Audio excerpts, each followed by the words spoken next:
I got a call to remove a colony of bees from this backyard compost bin, and here's how I did it. First, I started to carefully remove the comb structure of the hive. I fit the pieces of comb that had baby bees and the bees' food into wooden frames. Next, it was time to start scooping bees into the new hive.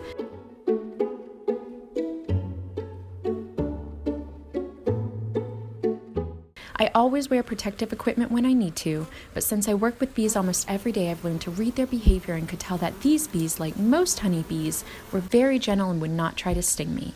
So I kept removing comb and removing bees from the bin, all while looking for the queen bee. After I removed most of the bees, I saw the queen crawling up the side of the bin, so I put her in a clip to keep her safe. She's the largest bee in the colony, which makes her a little easier to find. There she is! I put the queen in the new hive and all the other bees started to follow her in.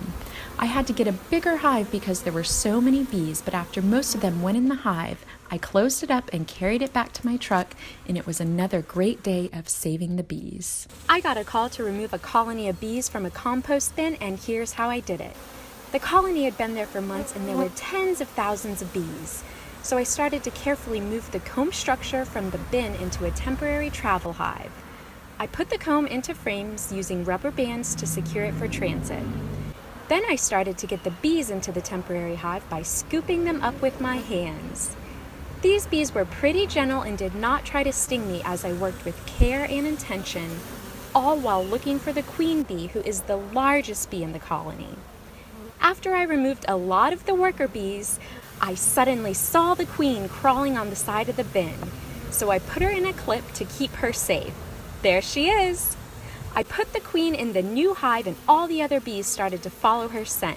So I closed up the hive, I loaded it into my truck to take them to their new home, and it was another successful day of saving the bees. These bees started to build a hive on a patio chair and I was called to remove them.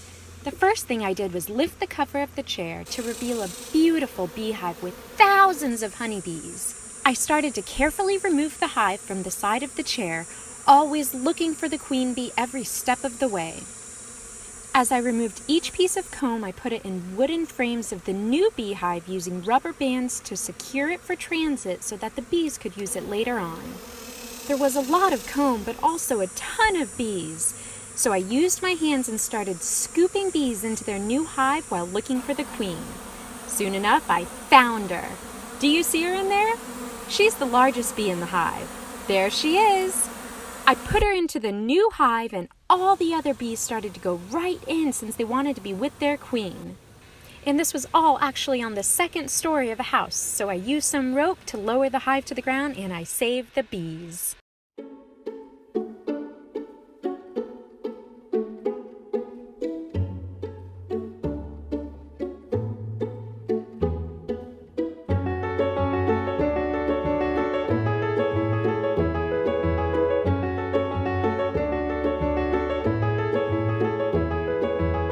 I always wear protective equipment when I need to, but since I work with bees almost every day, I've learned to read their behavior and could tell that these bees, like most honeybees, were very gentle and would not try to sting me.